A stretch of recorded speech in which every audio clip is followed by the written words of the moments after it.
Hi, Brandon. Crew review of the Mazzer Major. Mazzer Major, and it is major. It's huge. Yeah. It's as tall as you. I'm actually sitting down, and so it's taller than me right now. So why don't you tell me about its specs? Okay. So this is a flat burr grinder. It is the biggest flat burr that they make. It's an 83 millimeter burr set, which is big. Okay. The next size down is 64 millimeters, so it's a big jump from there. It is made for high production, so it's spinning at about 1,750 RPMs. 650 watt motor in it. Okay, so it's made to pretty much run all day. Very, very high volume, very quick because it's 83 millimeter burrs. The ability to dose out your shots, it's under 5 seconds basically. It's a very quick grinder from that standpoint. Okay. It is 110, just like all the other grinders that we deal in as well.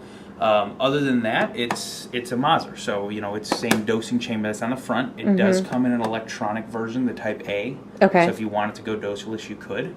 And really past there, it's a typical Mazzer. Grinding, the adjustment's still the same. The big old hopper up top is a 4-pound hopper. Okay. I mean, it holds a lot of coffee. Yeah. Or espresso. Okay. And then we've got basically the timer switch over here. Yeah, timer switch over here. So the way this works is, again, is you could theoretically just go on off if you wanted, but if you want to, you can actually let it run. So this will eventually time itself out once I get to that point. Got it. So it doesn't just sit there running and running and running. Okay, and it's dosing down into here, or it's grinding down into here, and then I'm going to dose out. It has a little lever. I don't know if you can see down there, but it's spitting it out right through there. It's going to kind of hit right here. So you see how it's spraying out? Yeah. And then it's forcing it down into here, at which point it's a dosing chamber that's right inside of there. Same thing, each one of those little chambers, when you fill them up, is roughly 7 to 8 grams worth of espresso. Okay. I mean, you can see I've only ran it for a couple seconds there, and look how much it's dosed out. So we're at an espresso grind right now. We're not. We're not at the very finest. No, we're nowhere near the very finest. It can get finer than this, but I mean, even there, you can just feel, and you can even see on there. See how it's like a baby powder. Yeah, already. it's pumping. Yeah. So we could go pretty finer. Consistent. Very consistent. Yeah.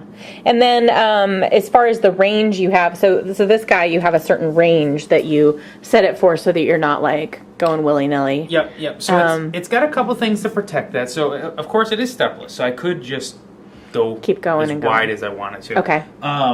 If I can actually, which can't really get down in here, when we get, we'll take these off in a second. There's a little thing that's right inside there that will actually stop it, so it gives it a little bit of range. Okay. That way you don't go too crazy, because again, it's an espresso grinder. We're not really going to where someone's going to walk in, I need an espresso, and then all of a sudden I need a French press. Yeah. Like you do want to keep it to a range, because across a typical day, you're going to move it maybe that much. How much? Sorry. That much. Okay. We're not talking. It's what I just did right there will change that grind dramatically. I mean, that'll probably give you a 3 or 4 second differential in your shot. Okay. So when you're making these changes, they're all very small, and that's why we restrict it, so that way you don't walk in and somebody just went crazy, spun it around. Got it. Same thing as any other Mazzer. This little thing actually screws out. That way, throw it wherever you want. That way, if you happen to be right there and it's sitting right there, you wouldn't be able to get your actual top off. I see. So there's just little things like that. If you look around, there's 1, 2, 3, every couple inches or so, there's another one to screw that in. So you can just put that wherever you want it. And now, one thing I noticed with this hopper versus like the Super Jolly and the other guys is this big black collar. What is that? Mainly it's because of how big this is. Okay. So this thing is just gigantic. If you want to take this off, you can't just lift it straight off. So we've got a couple things to get it off. You've got a little slider right there, which pushes in. And then you'd have to actually screw this out to do that. Oh, okay. If that was screwed in, see, that just holds it in place. I see. The other thing that's going to happen there, and I'll take this off and probably make a small mess, but that's okay. There's a little sensor that's inside here as well. So right now, see how I just turned this on, the timer on? Oh, nothing's running. Oh, okay. You see that? So it's actually engaging, and it won't grind without that in place. Yep. This will push straight down into that little slot you see, and then it'll actually let it run. Got it. If I pull this out, nothing happens. That's to protect the digits. Protect the digits. Yeah. I always thought that maybe they locked it in so if you had some ne'er-do-well customers come in, they couldn't just like pull off your hopper and mess with you. If anybody's ever had anyone run in, just steal their hopper and run away, please write us. Because I would love to know that story. Hey, we used to have our tip jar stolen all the time. We had to chain it to the counter. Well, you worked at a bad place. No, we didn't. So once we get down inside here, it's as you can see, it's just your typical Mazzer grinder. So I'm going to go ahead and vacuum this stuff out so I don't make as much of a mess and get in too much trouble.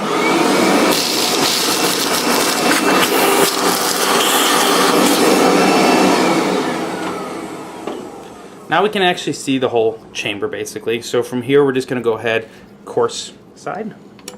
So we're going clockwise at this point. Let's get those mixed up. And so you're basically just... I'm going to go into the burrs right now. So this is coarsening it up. Theoretically, if I were to put coffee in there right now, it would just be huge chunks coming out. I mean, probably even worse than a French press. Okay. But what we're doing right now is I'm just going to try to take it off so I can show you how big these burrs are. So spin all the way around. This comes off. Okay. So that's a little bit different because some of the like the Super Jolly and stuff, that's connected to the burr. Yep.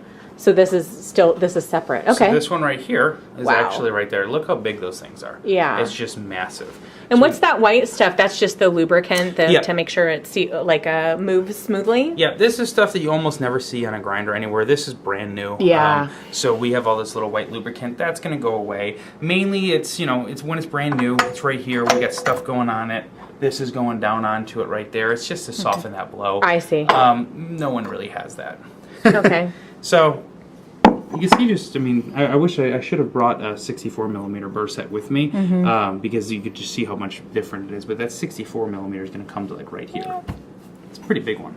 They're my little tiny goblin hands for scale. And so this is how we get so much volume. Okay, so we're funneling this stuff down, but more surface area means I can grind more at the same time. Okay. You can still see it's the same general process. If you can see that little chamber back there, that's where it's throwing the coffee out. So again, the way these all work, flat burr grinders, the whole idea is we're throwing the coffee. It's all centrifugal force. Okay. We have to get that coffee out. It's not coming down via gravity anymore at that point. So it's this little tiny chamber right there that it's going to throw it through, which is how we end up with coffee out here. Okay.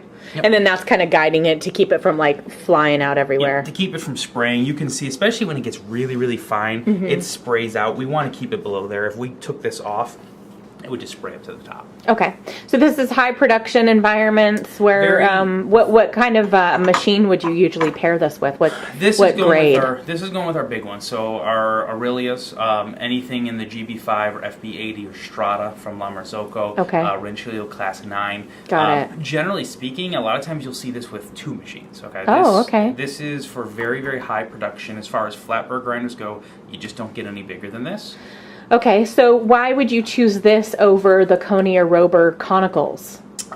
Well, that's a great question. I think it gets asked a lot. The flat burr grinder, a lot of it's preference. Okay. Once you really get into something like this versus a conical, you're going to start getting into the, which do you like better? Does conical or flat burr work for you? Okay. I tend to feel flat burrs get a little bit more consistent as far as the production side goes. So for production espresso, you can see this was very fast and very consistent. Yeah.